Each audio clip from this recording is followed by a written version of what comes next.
Good morning friends. तो आज एक बार फिर से महत्वपूर्ण प्रश्न लेके आए हैं जो आने वाले सभी एग्ज़ाम के लिए महत्वपूर्ण है, क्योंकि करंट अफेयर्स जो है हर एग्ज़ाम में पूछा जा रहा है। तो चलिए आज सेट लगाते हैं और इसका जो है देखते हैं कि कौन सा आंसर क्या हो रहा है। तो पहला क्वेश्चन से स्टार्ट करेंगे। आप लोगों से रिक्वेस्ट है कि चैनल को सब्सक्राइब कर लें जो भी नहीं किए हैं, और दोस्तों को भी शेयर करें और लाइक कर दें। पहला क्वेश्चन देखिए, भारतीय रिजर्व बैंक ने कब तक 2000 रुपये के नोट वापस लेने का फैसला किया? आंसर इसका हो जाएगा 30 सितंबर। ऑप्शन नंबर इसका क्या हो जाएगा? ए हो जाएगा। 30 सितंबर तक जो है रिजर्व बैंक ऑफ इंडिया ने 2000 रुपये के नोट को वापस लेने का फैसला किया है। तो आंसर इसका ए हो जाएगा 30 सितंबर तक। ध्यान रखने की बात यह है कि नोटबंदी जो है 2016 ईस्वी में हुई थी। उस समय 500 रुपये और 1000 रुपये को बैन कर दिया गया था, और उसके स्थान पे जो है नए 500 रुपये के नोट और 2000 रुपये के नोट लागू की गई थी, यानी रिलीज की गई थी। लेकिन पुनः 2000 रुपये के नोट को फिर से 30 सितंबर तक रिजर्व बैंक ने गाइडलाइन जारी की है कि वो अपने नज़दीकी बैंक में 2000 रुपये के नोट को वापस लौटा दे, और उसके स्थान पे उन्हें 2000 रुपये के नए करेंसी दी जाएगी। तो आंसर क्या हो जाएगा ऑप्शन नंबर इसका? 30 सितंबर। ऑप्शन नंबर ए हो गया। चलिए अगला क्वेश्चन देखते हैं। आप लोगों से रिक्वेस्ट है कि जिन दोस्तों ने सब्सक्राइब नहीं किए हैं प्लीज़ सब्सक्राइब कर लें, क्योंकि पूरे वीडियो देखने के बाद आप सब्सक्राइब करना भूल जाते हैं। तो पहले सब्सक्राइब कर लें और पूरे वीडियो को जरूर देखिएगा, क्योंकि वीवीआई क्वेश्चन है। दूसरा क्वेश्चन देखिए, कह रहा है आरबीआई ने किस नीति के तहत 2000 रुपये के नोट 30 सितंबर तक वापस लेने का फैसला किया है? किस नीति के तहत? तो आंसर इसका हो जाएगा क्लीन नोट पॉलिसी के तहत। ऑप्शन नंबर इसका बी हो जाएगा। क्लीन नोट पॉलिसी के तहत रिजर्व बैंक ने 30 सितंबर तक 2000 रुपये के नोट वापस लेने का फैसला किया है। साथ ही आपको पता है कि 2000 रुपये के नोट तो वापस ले ही रहा है। तो नोटबंदी जो हुई थी 2016 ईस्वी में हुई थी, ठीक है। ध्यान रखने की बात यह है कि नोटबंदी जब 2016 में हुई थी तो उस समय 99% रकम रिजर्व बैंक को वापस मिल गई थी। इसकी स्थिति ये हो गई कि भारत का जो ग्रोथ जीडीपी था 8.2 से घटकर, ठीक है, 8.2 से घटकर कुछ सालों में 4.1 हो गया था, जो कि एक बहुत निराशाजनक बात थी। तो ध्यान रखिएगा, आंसर इसका क्या हो जाएगा? ऑप्शन नंबर बी हो गया। क्लीन नोट पॉलिसी के तहत 30 सितंबर तक 2000 के नोट वापस लिए जाएंगे। अगला क्वेश्चन देखते हैं। अगला क्वेश्चन देखिए, कह रहा है कि भारत में जूनोटिक रोगों को नियंत्रित करने के लिए विश्व बैंक ने कितनी रकम के लोन को मंजूरी दी है? ध्यान रखिएगा, जूनोटिक रोग होता है संक्रमण रोग, जो कि मनुष्य से जानवर को फैलते हैं। तो ध्यान रखिएगा, तो इस प्रकार के रोग को रोकथाम के लिए, यानी बैन करने के लिए या इसके उपचार के लिए जो है विश्व बैंक ने भारत को जो है लोन दी है। तो वो कितनी लोन है? तो आंसर हो जाएगा 82 मिलियन डॉलर। ऑप्शन नंबर इसका ए हो जाएगा। 82 मिलियन डॉलर जो है विश्व बैंक ने जूनोटिक रोग को नियंत्रित करने के लिए लोन दी है। ध्यान रखने की बात यह है कि यह जो 82 मिलियन लोन जो स्वीकृति किया है, इसमें इसका मुख्य वजह यह है कि भारत जो है सबसे बड़े पशुधन आबादी वाला देश है, और यहाँ पे जो पशुधन है उसको जो बीमारी होती है उसको नियंत्रित करने के लिए यह जो है रकम दी गई है।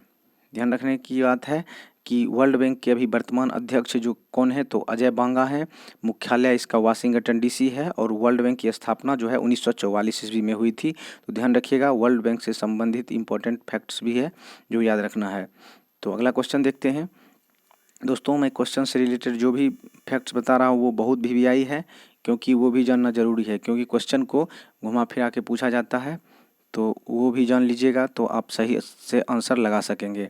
अगला क्वेश्चन कर रहा है, सुप्रीम कोर्ट के 2 नए जज का नाम बताएं जिन्होंने मई 2023 में शपथ ली है।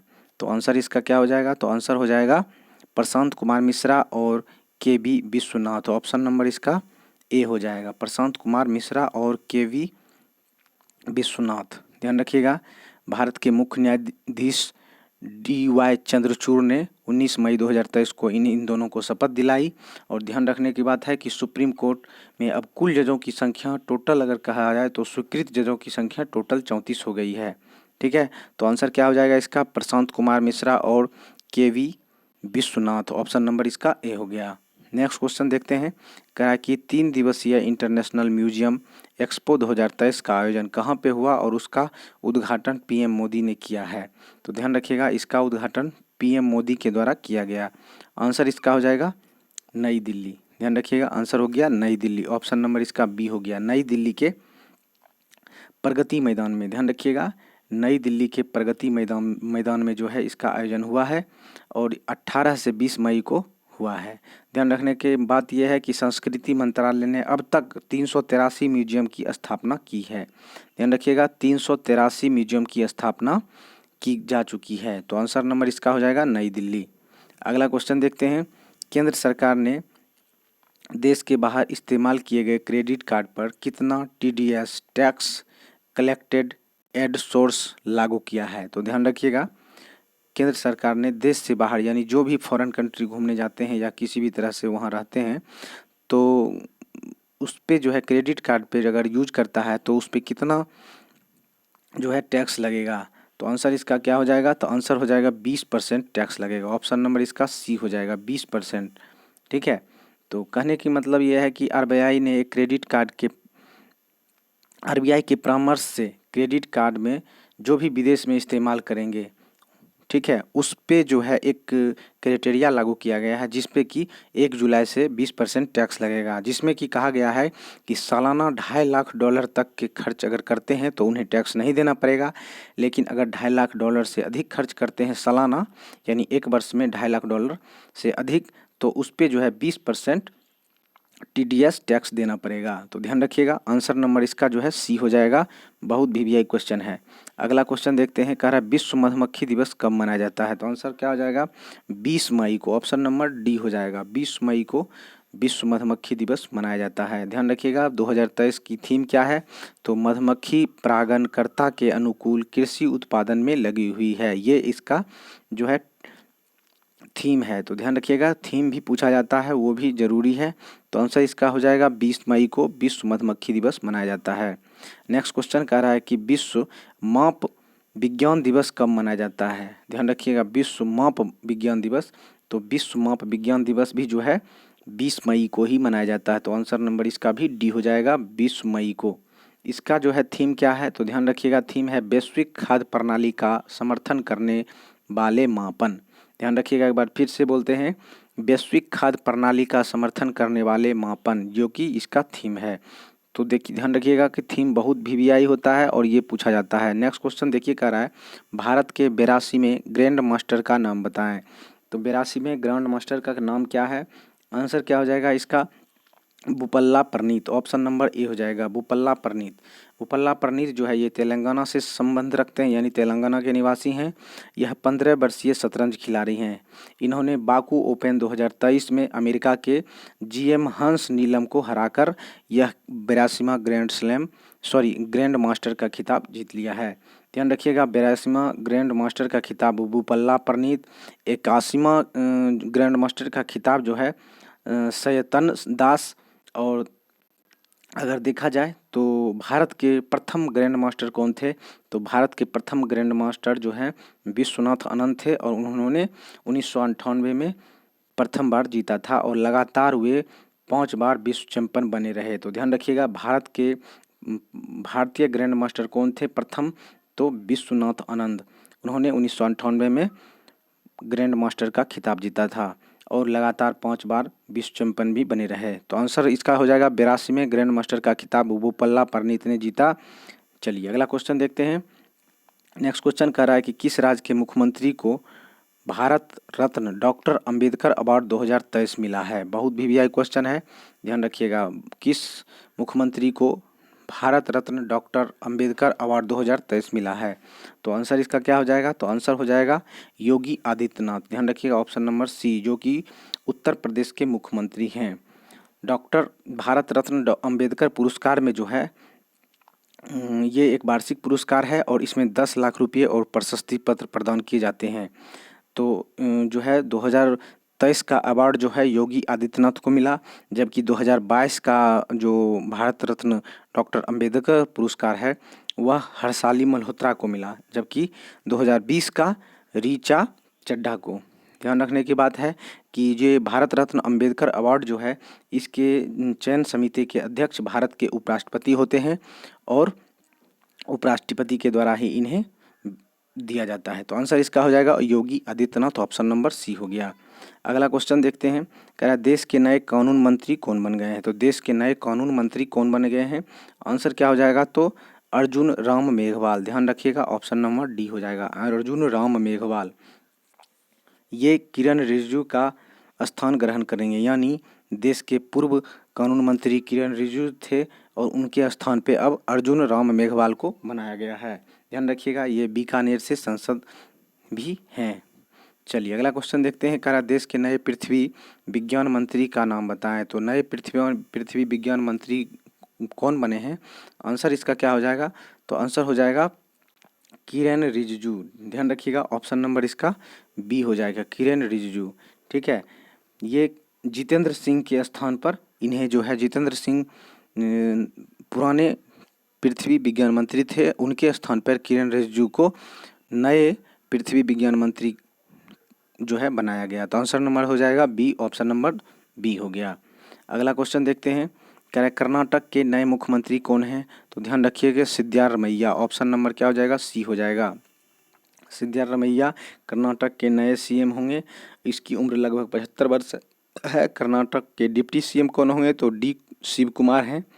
और ध्यान रखिएगा कि सिद्धारमैया की जो शपथ ग्रहण थी वह 20 मई 2023 को हुआ है।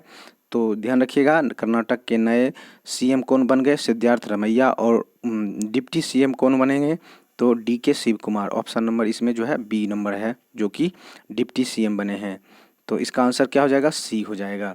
अगला क्वेश्चन देखते हैं, कह रहा है कि संघ लोक सेवा आयोग यानी यूपीएससी के नए चेयरमैन कौन बन गए हैं। तो आंसर हो जाएगा doctor Manoj Soni. Option number क्या हो जाएगा, डी हो जाएगा। डॉक्टर मनोज सोनी जो है ये 16 मई 2023 को यूपीएससी के नए चेयरमैन के रूप में शपथ ली।